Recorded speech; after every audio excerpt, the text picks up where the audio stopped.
Well, good afternoon, everyone. Once again, my name is Tim Wilson, and I'm the Assistant Vice President for Student Development here at Seattle University. And I want to welcome you to our first webinar of the academic year, focusing on academic success. And I've got with us today Angie Jenkins. She's the Director of our Learning Assistance Programs here at Seattle University.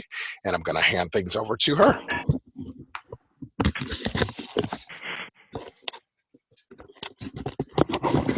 Okay. All right. Thanks so much, Tim. Good afternoon, everyone. Again, my name is Angie Jenkins, and I'm the Director of our Learning Assistance Programs here on campus. Before we jump into stuff, just wanted to remind folks, if you could go ahead and mute your phone so we don't hear the background noises. If you could go ahead and do that, that would be fantastic. Also wanted to encourage you, if you have any questions as we go along the way, to ask those questions through the chat function, and I'd either get to those while we're talking about various pieces or at the very end of our time together. So first want to start off by saying this is the first time I've done a webinar, so Dr. Wilson has been giving me some tips about how to maneuver through this. So I'm used to the interactions, but we'll do a little bit of that, and then just sharing some information. I also considered changing this intro slide because it seemed kind of gloomy, but it just turned out to be perfect for the day that we're having here today at Seattle University. So, as it says on the screen, Tim Wilson, what is going on? Okay. All right. So let's hold on. See, did that. Okay, sorry, 1 second, just maneuvering through here. Okay, perfect. So as he mentioned, we're here to talk today about supporting your students as they strive for academic success here at Seattle University. So I'll be sharing a combination of, we know that there are challenges that exist, but mainly want to spend time on the support resources. So the first thing I'd have us do is to do a little activity. As I said, typically I do an interactive thing with folks, but I'll just have you imagine while we're going through.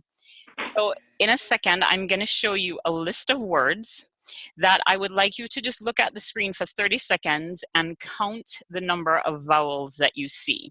So I'm going to show you the screen for 30 seconds, have you count the vowels, and then we'll come back together. So here we go.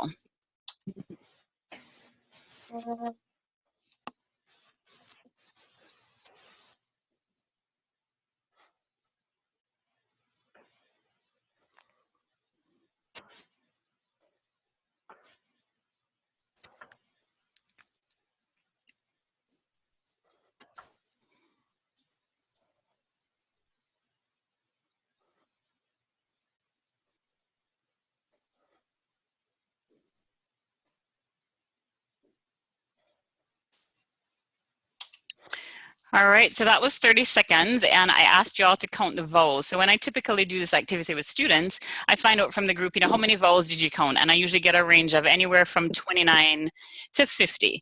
And then I ask students, tell me all the words that you can remember on this screen. And usually they're blank faces because I've asked them to do one task, and then my follow-up question was a different task. So I use this as an analogy for learning. For learning new materials, they're going to come in, they're going to get information from their faculty members. Here's your syllabus, you're responsible for this information, and then that's the extent of it. So students go in not knowing, okay, what should I be focusing on? So they look at the vowels in the grand scheme of things, but then the faculty member in an exam will ask them different questions. So this is an analogy to do that, thinking about how you're learning. So then I will go back to say, all right, now here's the screen again. I'll show you the words and say, look for the pattern. Do you notice any pattern in those lists of words? So students look at this for a while, and then they recognize, oh, this is going up it's going up sequentially. So dollar bill represents 1, dice represents 2, tricycle represents 3, etc., etc. And so it's going up from 1 through 15. And the idea is that I then have them look away and try to recall the words.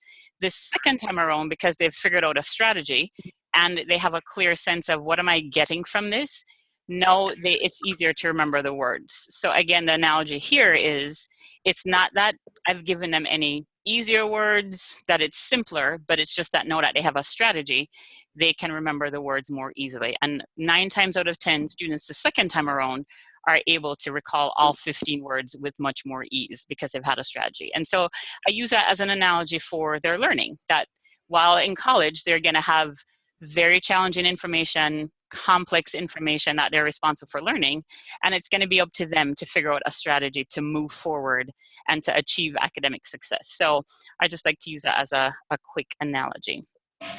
So jumping into thinking about the challenges of learning, we are all familiar with many of those things. So I'm going to just go through those relatively quickly. And as I said, spend most of the time on support resources. But first, wanting to just normalize, I was looking at the comments from folks about what you hope to get from this webinar. And a lot of it was around how to support my student, my son or my daughter. How do I support them in their learning? And so I want to put out there the whole idea of normalizing the fear of the transition to college, that it will be challenging. However, there are resources available to support your students' success. The key is for them to recognize that there might be a need, and then ask questions, dig into those resources, find out what those resources are, and not be afraid to use them, because that's what we're here for. So utilizing those resources. And so as we're talking through, these are some things that you can be aware of to then share with your son or daughter as they ask questions about, not sure where to go here. So the first challenge I want to talk about is the responsibility for learning piece. So a couple things that will come up here and we talk about with students during our orientation is the acknowledgement that college is different from high school. And so while you might have been doing A, B, and C to learn the material in high school, coming to college, it's going to be more challenging, it's going to be more rigorous, and so you're going to have to adjust those learning approaches. So it's thinking about who's responsible for the learning, and that's the student. So recognizing the difference from high school. Some of those things include the fact that the material is presented fewer times. So in high school, you might have had classes on a daily basis, all day, 9 to 5 or 9 to 3, let's say. But in college, they have a math class Monday, Wednesday, Friday. What do we do on Tuesday and Thursday? How do we spend that time? So knowing that this material is going to be presented fewer times, that doesn't mean you don't look at it as often, but it's just that in-class time is less than. Then it's also up to the student to determine the importance. As I mentioned before, faculty members provide a syllabus as a roadmap for the particular class. And it's going to be up to the student to go through that syllabus and see what are the learning objectives, what do I need to focus on, what should I be getting out of this class, what should I be getting out of this reading, and make those determinations to figure out how can I make this information stick. And then the level of engagement, again, up to the student. There are some students who, depending on what they're most comfortable with, might be more vocal with getting involved, whereas there are other students who are more reserved. I always share my undergrad experience. I'm from Jamaica originally, and in our culture initially, in terms of professors and academic support, we were more reserved. You thought, okay, I'm going to do this on my own. I need to figure it out. I'm not going to challenge the professor. I'm not going to show up for office hours because that could be seen as, challenging their authority. Am I implying that they're not teaching it appropriately? So all of these things go through. So for me, I was very hesitant to engage with faculty members. I would just hunker down and do the work myself. If I could do it over, I would change that. But that was just my cultural frame of reference. So want students to think about how engaged they will be and determining the level of involvement on their side. All right, so the next thing is thinking about the level of learning. So again, in college, we talk about the difference between the banking model, which is seeing it as the professor is there to deposit information into the brains of the students. That is not the case for college. In fact, it is supposed to be where the students are exposing themselves to the material before heading to class, becoming familiar with it, and then digging deeper as they get into class. So professors are expecting that students can come in and, having looked at the material, not completely knowing it, but having some familiarity to be able to dig deeper and apply and analyze and think critically of the information that they're going to be covering. So that's where some of these study skills come in. The learning strategies that I mentioned earlier is, do I have a system that when I'm reading, I'm able to pull out main ideas? What's important? Am I just highlighting the whole book? Not effective. How do I pull out information that is relevant, important? And then that reading feeds into the writing. Students are going to be doing papers. And if they're not reading closely and pulling the main ideas, and that makes writing more challenging. So we want students to be focusing on, what do I need to take away from this reading, and then how can I articulate that in a paper or a journal entry that I'm then going to be sharing with my faculty member. Note-taking, again, there's a system there. Professors will often, we use a system called Canvas, where they'll post information, PowerPoint presentations, articles, etc. And we encourage students to look at those things beforehand and use that as a tool to then write notes from class. Like, what is this professor saying about these 5 slides that he or she posted on Canvas? So it's note-taking in class, it's note-taking before class, to get prepared for class, and then note-taking afterwards. What's missing? What do I need to fill in? And there's a lot of, you'll hear this often at Seattle University, a lot of reflection and a lot of assessment and thinking through. And that's what we get into the webinar. Students, we encourage students to be thinking about as they're moving through.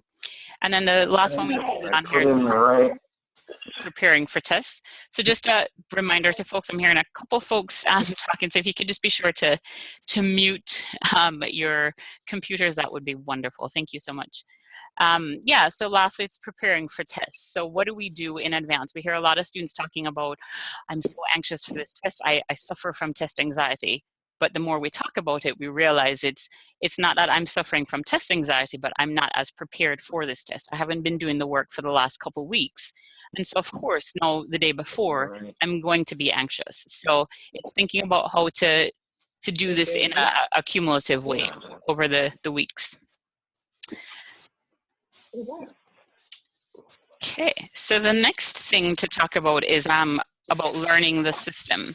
So there are a lot of things that students, as they come to college, have to figure out. What are the requirements for my particular major? What do I need to take this year, my first year in college? What do I need to take sophomore year? So thinking a lot about what's required and doing some planning. We encourage students to think about not just right now in this quarter, but ongoing. What do I need to do to plan? The other thing is thinking about grades. What are, for a particular course, how does this faculty member grade? What is counted? Are we counting in-class participation? Are we counting papers, journals? What goes into that overall grade for this particular class? So being aware of that.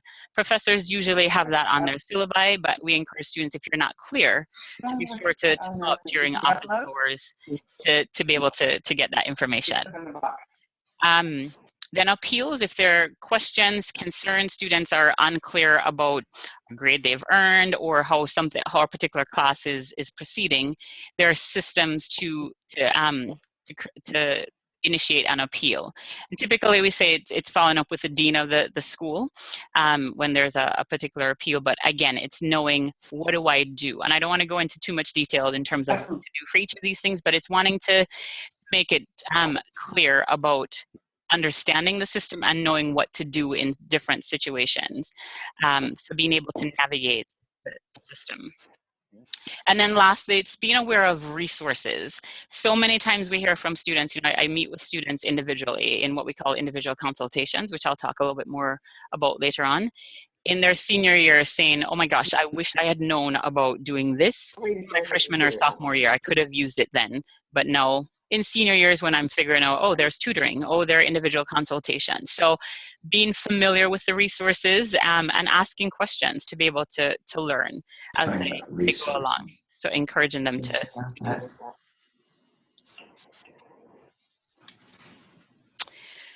Shut this on. Something to, another piece to talk about is the academic honesty piece. And where this comes in, this is not necessarily a fun topic, but where I've seen that this comes in is when students are stressed, when, you know, there's high anxiety, they're not sure how to, and then we slip into some concerns around plagiarism, etc. And so we want to make sure that students are aware of what the university's academic honesty policy is, and there's a tutorial online that students are required to take. Is that right? Yeah. So all students are required to complete the tutorial. So becoming familiar with what are the expectations in terms of assignments, exams, what is the policy around using a paper for multiple courses. That is not okay. So there are certain things that I need to be aware of because sometimes it can be purely innocent that, oops, I did this and I didn't realize that was an issue. So encouraging students to pay attention to the academic honesty policy and completing that tutorial online to gather additional information. Yes. So just one additional reminder, wanted to interject again, just to remind folks, if you can be sure to mute your computers, because I'm hearing a couple bits of conversation. So I apologize if you hear some hesitation sometimes when I'm talking. Yeah. So if you can be sure to mute that again, that would be wonderful. Thank you. Mute. So support resources, like I said, this is where I want to spend most of the time, is to talk about support resources. And the thing here that I like to be sure to point out is that I want to dispel the myth for all of these resources that they're only for students, they're meant to be remedial, that they're only for students who are struggling, who are experiencing academic challenges.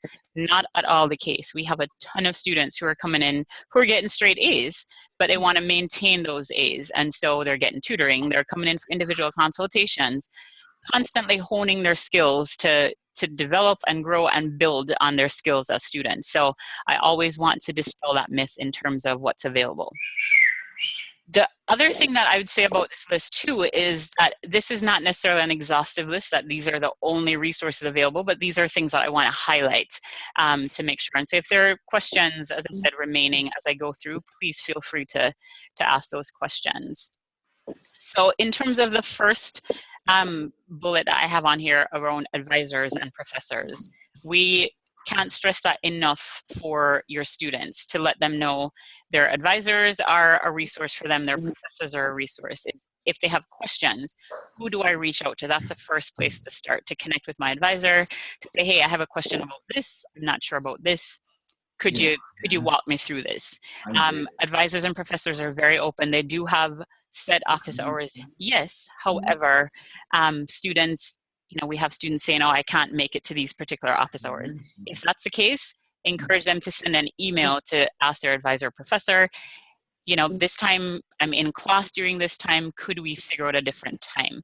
And more often than not, professors and advisors are willing to make that accommodation as long as students do reach out to them. So, and I included our system on campus called Starfish, and that's an early alert system where the idea behind that is that we're all working in partnership to support the students, that we are scaffolding resources so that if we notice in one area, so for example, a professor could raise an alert in Starfish to say, I've reached out to the student is having challenges with this particular course, I haven't heard from him or her, what should I do?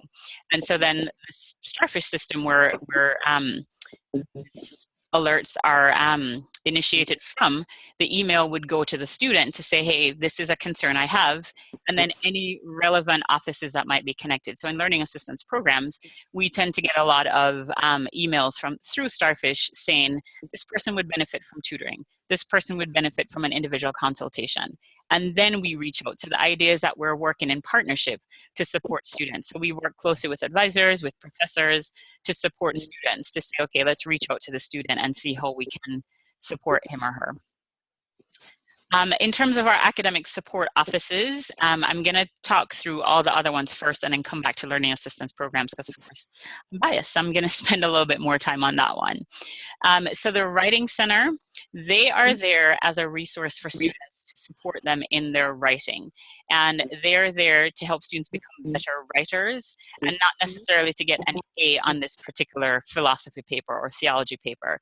It's to enhance their overall learning. So students can make an appointment for any stage of the writing process. If it's the brainstorming phase of, I have no idea what this particular prompt for this class means, how do I start this paper, to, you know what, this is my final draft, I just need some tweaks here. So can you give this a once over and give some input? So they can help at any stage in the process, but students do need to make an appointment. So it is appointment based, where students will then need to know, if my paper is due next week, I need to make an appointment this week.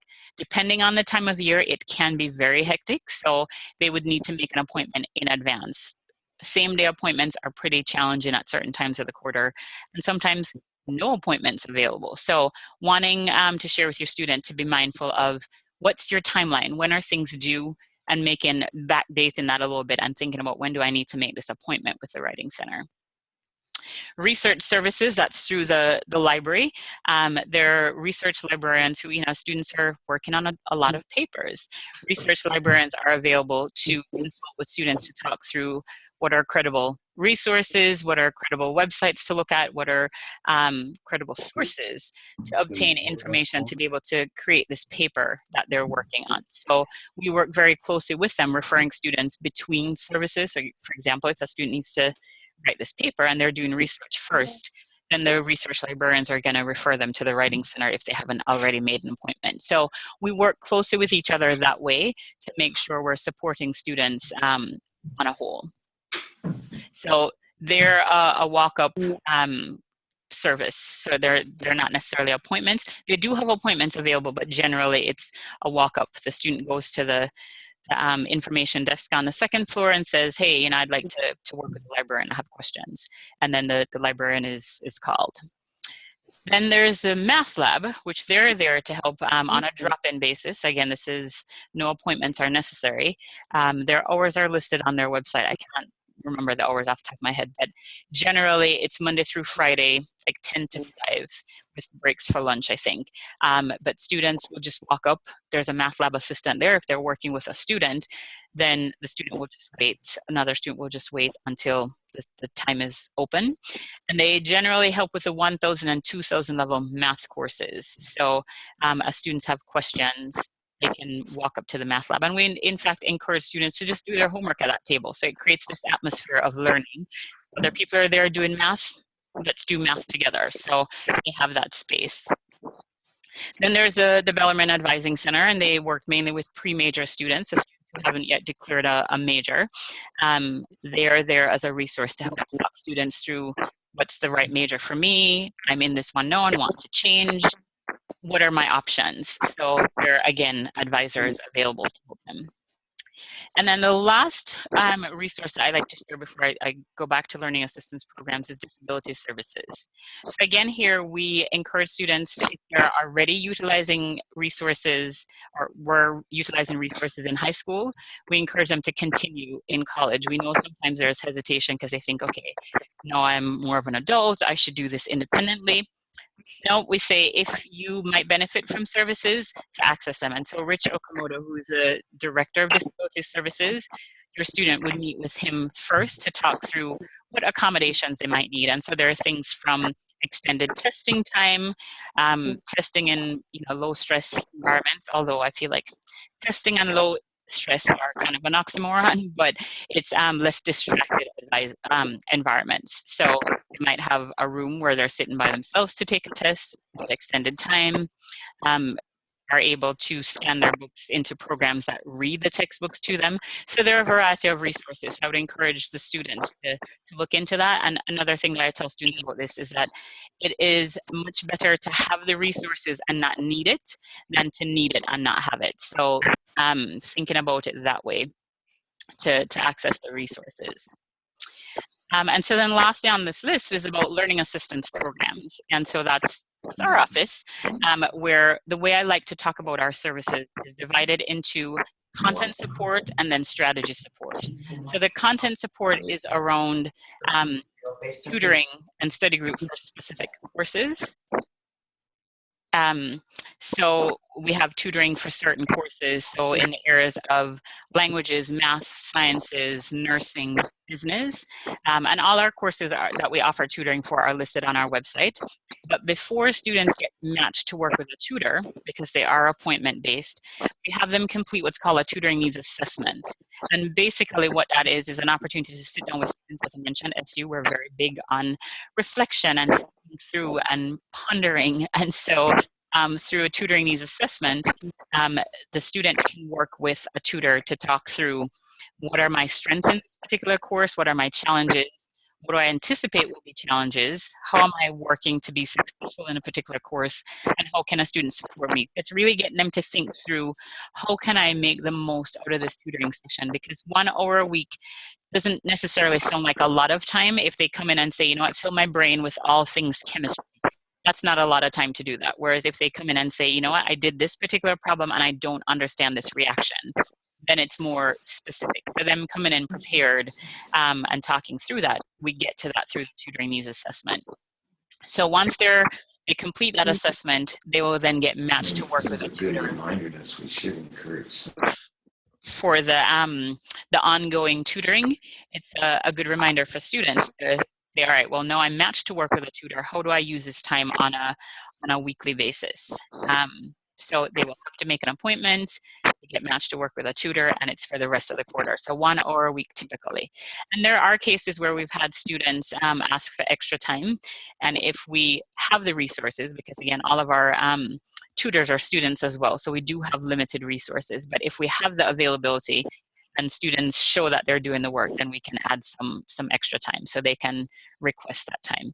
Generally as well, our tutoring sessions are paired tutoring sessions, so there are 2 people working with a tutor. And again, because we have limited resources, but also because there's such value in, we talk a lot about learning in community. Sometimes students are so focused on, I'm going to sit down and I'm going to learn this material all by myself because I can do it. Yes, we know that they're fully capable, but there's so much that happens when, you know, if I'm sitting down doing the learning on my own, I'm in my own brain. But then when I sit down and I'm working with somebody else, we're talking through the material, we're asking questions, we're clarifying, we're really grappling with the information, so it's going to stick even better. So we encourage students to work together in peers, and so we typically do that in tutoring sessions. If there is a desire to work independently, then students can request that with our tutoring coordinator to have individual appointments. There's that option, but generally we encourage students to work in peers. So that's the matched ongoing weekly tutoring for the entire quarter. There are some students who don't need ongoing tutoring but might need drop-in tutoring, or just, you know, periodic, I might need some help. And so we do have drop-in tutoring for certain courses, as well as what we call facilitated study groups. Those are weekly study groups where the student who's facilitating is trained, they've been working with a faculty member to cover topics each week. And this is on a drop-in basis. So let's say for general biology, these are on a Monday from 5 to 6:30, students just show up. The room is posted, we have the information on our website, so they can just show up. They don't need to sign up for it, they just show up on an as-needed basis. So that's on a drop-in basis. So that's the content support, tutoring and study groups. If they have questions, again, it's going to our website to see what courses we provide tutoring as well as study groups. Now, there are some students who don't need content support, like they don't need help with Spanish, they don't need help with math, but what they need help with is time management or organization. So being able to go through, excuse me, the information with a trained staff member. So they're what we call individual consultation appointments with a staff member to sit down and talk through, okay, what are your strengths as a student? What are your challenges as a student? And so we will have that consultation with them, hear from them, and then brainstorm ideas. Okay, what are some ways to overcome some of these challenges? What are some ways that you can handle them? What have you been doing? So we like to hear from students, what have you been trying? How has that been working? This has been going well, okay, we're gonna keep this. This has not been going well, let's change it. Because sometimes that is a mistake that students fall into, is that they say, all right, I've been doing this, it's not necessarily working, but I'm gonna do it even harder. When what they might need to do is say, you know what, I've been doing it, it's not working, let me try something else. So looking at what do they need to do, and that's what comes up in the individual consultations with students. Again, that is an appointment-based, individual, could be a weekly thing. The flip side of that is that we have what we call learning strategy workshops, where this is a drop-in basis, it's weekly, and students can simply show up. So they're typically offered twice a week. So for example, this quarter, it's on Wednesdays at one time, on Thursdays at a different time, because we're trying to accommodate for the various class schedules. So if they miss it on Wednesday, they could likely attend on Thursday. And that we usually have our information posted online, as well as via sandwich boards across campus of here's what's coming up this particular week, please show up. So this week, for example, our topic is utilizing professor office hours, because we hear a lot from students like, I don't know what to do during office hours. What do I say? I don't want to go to office hours. So we decided to offer this workshop where we have faculty members on the panel talking through, hey, A, we're human beings too, and B, here's what office hours will look like. So this is what you can think about. This is what you can do before coming to office hours to make the most out of the office hours time. So I would encourage them to attend these weekly workshops, and that's on a drop-in basis. So, all right, oops. All right, so the next slide here, I won't go into too much detail about these particular areas, but I wanted to put this up here because I think it's important to highlight the fact that, you know, yes, we focus on academic success, but there's so many pieces that impact students' ability to be successful academically. So, you know, it's the social aspect, it's the mental health aspect, all of these pieces that contribute to how they're going to be functioning at school. And so the resources that I have listed here, we're talking through those. So the first one is their residence life staff. If they're living on campus, they have resident assistants, or we call them RAs. They're the hall directors, they're academic mentors within the residence halls that they can turn to for just conversation, guidance, advice, etc. A huge piece is, you know, the transition piece of, I'm now living away from home with a bunch of strangers. What do I do? How does this work? So they're there as a support resource, because that's a huge issue, especially the first year of college is that transition. And so the residence life staff would be a good resource. Campus ministry is another resource. You know, the thing I would say about Seattle University is that we are not, we don't force religion, and we're not trying to convert anyone. However, we create opportunities for students to utilize, you know, various resources, whether it's individual or group focus, to, you know, if your student's faith is a source of, you know, grounding for them, then there are various opportunities. And so campus ministry leads various retreats, individual retreats, group retreats, opportunities to connect with other folks, to have that, that grounding piece in their faith. Then there's counseling and psychological services. CAPS is what we call it on campus, where they are appointment-based. And so students who have concerns, and again, I just want to emphasize, to go back a little bit, if I didn't say this clearly enough, I want to say this again, is emphasizing the idea of being proactive. So for students, not waiting until there's a crisis to go seek support through CAPS, or not waiting until they're failing a class to go get tutoring. So it's being proactive as much as possible. So back to CAPS, again, they offer support individually for students can make appointments. And I know oftentimes they're pretty swamped because they're in high demand, but students can make appointments. And they also have an emergency, like, drop-in services. And again, I forget the time off the top of my head on a daily basis, but they do have drop-in hours for emergency appointments. So then there's the Office of Multicultural Affairs. They are a great resource on campus, and this is where I tend to get on my soapbox with students, is that oftentimes students are so focused on, okay, they're here in college, learning happens in the classroom, I'm gonna read this book, and this is what I'm gonna do. I love to emphasize the fact that so much learning takes place outside of the classroom. It's in the conversations they have with students in the dining hall. It's in the conversations at various club meetings. It's in so many different places. Learning happens all over. And so it's encouraging students to be open to this learning. And one of the places for that to happen is the Office of Multicultural Affairs. They are a space where students can have all kinds of conversations around a variety of topics. And so being open to looking at other pieces of information, other ideas, approaches, etc. And so I always encourage students to visit the Office of Multicultural Affairs to explore. This might be something I've done in the past, great. But even if it's not, it's looking into what is this about, what can I learn from this, and how can I contribute? So seeing this as a place of growth and learning. And then there's career services, which for helping students to get prepared for internships, job opportunities.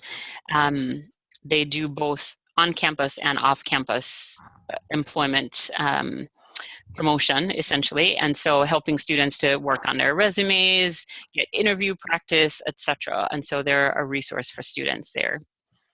Our International Student Center, that's again another place on campus for students to connect with others that are like themselves, different from themselves, but again another area for growth and learning, having conversations. They have different events. One of the big events that they have, which I love each year, is in January, the International Dinner, which is just a great place for folks to get together and have food from all over the world and experience events, activities, etc., that speak to our global citizenship. So the International Student Center is a place I would highly encourage students to visit, to attend, to participate.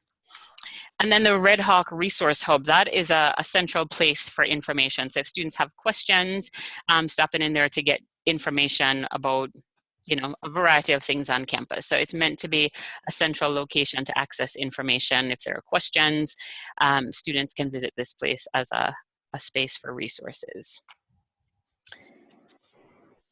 And then I have here just some follow-up contact information, wanting you all to be aware of who you can connect with if there are questions.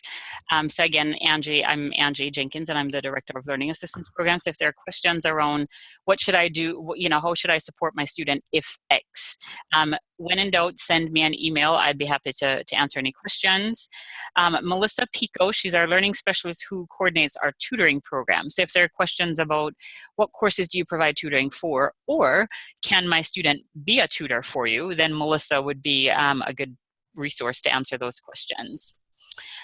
Jackie Serenas is our learning specialist who coordinates facilitated study groups. Again, she would be a person to talk to if you want to know which courses do you provide study groups for, and or could my student serve as a study group facilitator, and how does he or she go about doing that? And then lastly on here, I have Rich Okamoto's information, who's the Director of Disability Services.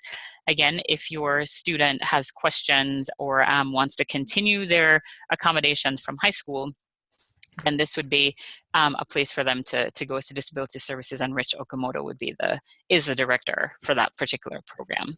So. And then I think that's it. Oh, oops, sorry. I think that was it. Okay, can I go back? Sorry, just getting some advice here from Tim. Hang on one second. Yes. So that is the general information I have for you all. One of the things that I'm realizing as I was flipping through my various screens is that I don't think I got too much on there was a time management screen. Okay. It looks like somehow it didn't work on the transfer, but I didn't talk much about the time management piece, which is a huge piece of challenges in college. There are so many, as I mentioned before, with the class time, students are not in class Monday through Friday, 9 to 3. There are lots of spaces. And so in those spaces, it's how do we fill that time? Is it taking naps? Is it studying? Is it going to study groups? What are we doing during that time? And so your students will have to really be mindful of how do I spend that time in between classes. They might have work responsibilities, they might be student athletes, but there are a lot of factors that go into what does my daily life as a college student entail.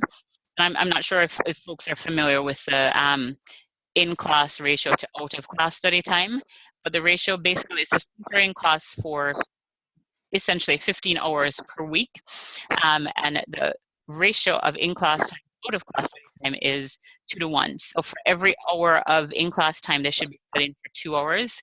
In theory, they should be studying for 30 hours. So if you add the 30 plus the 15, that's more than a full-time job. So it becomes very interesting in terms of how do I fit in all of these things that I want to do. And I want to have a social life. So how do we balance all these things? So I just wanted to make sure I came back to that piece about the challenge of managing time. That's a huge one we see all the time when we do individual consultations is how do I find time to get all this reading done and study and work and do, et cetera, et cetera. So I wanted to make sure to go back to that slide to talk about the various pieces there.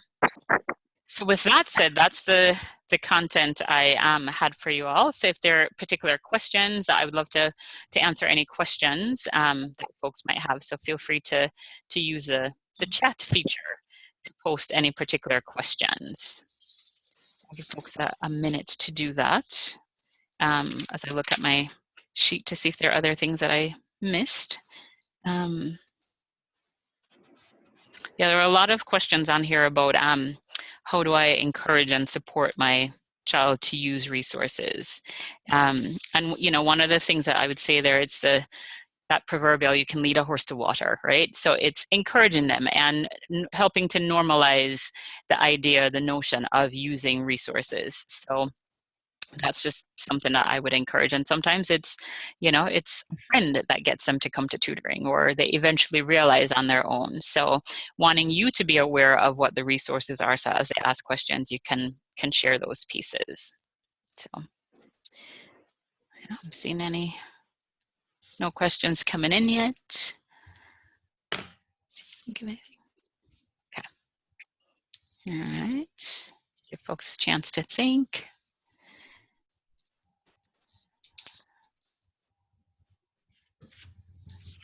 I have a question, actually. Sure. I'm sure during freshman orientation, you went over, or, you know, this was provided for them, but how else will they know that all this is open to them?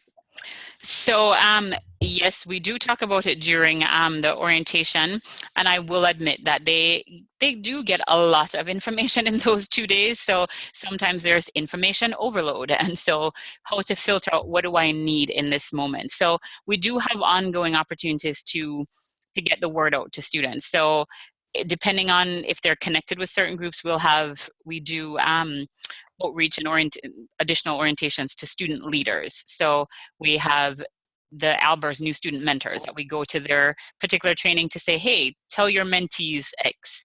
We do trainings with the academic mentors who are in the residence halls to say, be sure to remind your students about this. We work with RAs. So we try to get at it in different ways. We host we have a table at various events. So there might be accepted student open house or fall preview days for potential students where we'll have a table to say, here are some resources. So we try to get out to different groups. I know, you know, there are still places that we're missing information. There is that Redhawk app, the Redhawk Experience app, that we need to be better in our office of posting information there, because before there used to be a campus email that went out to students, and that's how we'd talk about the workshops, or we'd have sandwich boards out that said, here are the workshops for the quarter. But that email no longer goes out, so we get to it through faculty. So we also share with faculty, hey, please remind your students about X. So we try different ways and are continuously trying to be out there to share that information with students, because we know at Summer in Seattle sometimes they're so immersed with other things, meeting new friends, etc., that, you know, thinking about tutoring is not what's pressing. So we have to constantly remind. So great. So here's a question that says, any advance on balancing being engaged and knowing what is going on with your students so they feel supported, but you avoid surprises, not being a helicopter parent? So yes, I know there's that balance. So the thing there, you know, I always encourage parents, and I think about this with my own children, where it's having ongoing conversations so that it's a part of the thread. So it's like, hey, how's it going? You know, how is this class? So knowing what's happening and interspersing some questions with some comments, or, you know, I heard about this. So it's that conversation. So like I think about with my 9-year-old right now, where every day as a part of our pickup routine, you know, I will ask, hey, how was school? And then there's some more probing questions.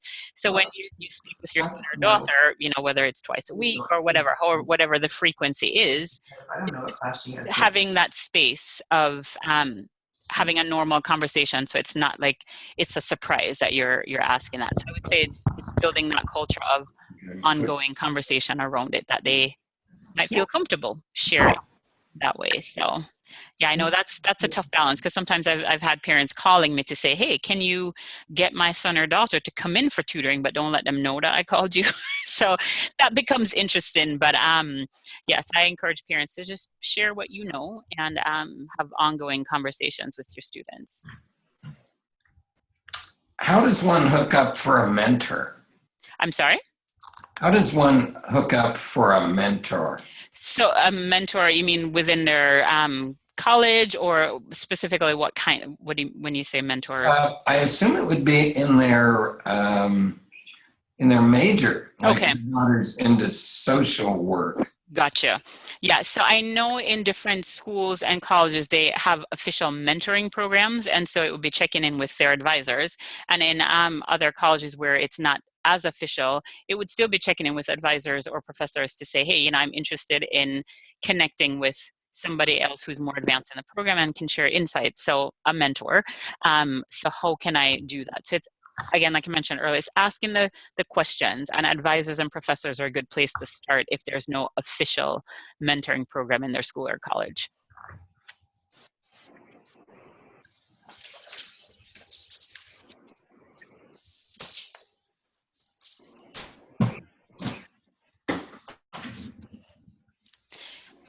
So I guess one thing to think about in terms of stimulating additional questions, things to think about is, are there things that you, because as I'm scanning the sheet again in terms of what folks were hoping to get from this webinar, are there things that you thought I was going to talk about that I didn't mention that you still need clarification on? So something to think about.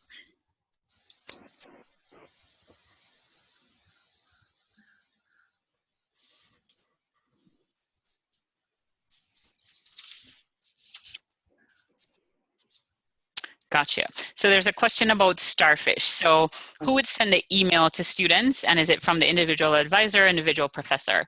So anybody essentially can raise an alert in Starfish. So the professor or the advisor, and I know Joel Critty, who oversees that, really works with professors and advisors about the way things are worded. So we call it raising a flag in Starfish, so raising an alert. And she talks about how professors and advisors will word the concern, because it's an email that goes to the student as well as to the relevant support resource on campus. So again, an example would be if there's a student who is skipping Japanese class or isn't doing very well in a particular class, then the professor will reach out to or the advisor would reach out to the student, and then in Starfish, the email, they would flag learning assistance programs as a place to receive that particular email, so that then learning assistance programs could reach out to that student to say, hey, your professor shared or your advisor shared that you might need additional support here. Let me just tell you what we have available. And we never, when we follow up with students, it's more in terms of a soft support of, hey, we care, we understand that you might be able to use this resource, as opposed to, oh my gosh, this is, you really need to come in and do this. This is, we're more mindful of how the student who is receiving it could receive it. So wanting to say, these are resources, please come in when you can, etc. So making them, so this is another opportunity to make them aware of what the resources are, because again, sometimes they don't know that, oh, I'm finding a challenge in this, so these are the places that I could go to. So yes, so it can come from the advisor or the professor, and the student gets that email as well as the related campus partner.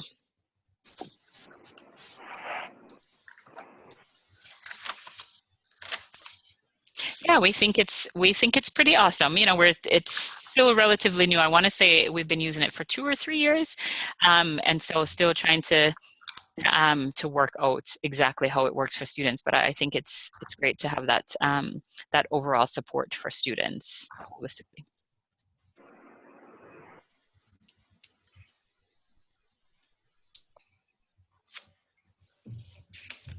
I'll give folks another minute to think about if you have any other questions. And as I said, if there are things that you think about after the fact, my email again is ajenkins@seattleu.edu, and I'd be happy to answer those questions, because I know sometimes things don't come up right away. It's after, as things are marinating, that you're like, wish I asked this, or I thought about this. So feel free to email me afterwards.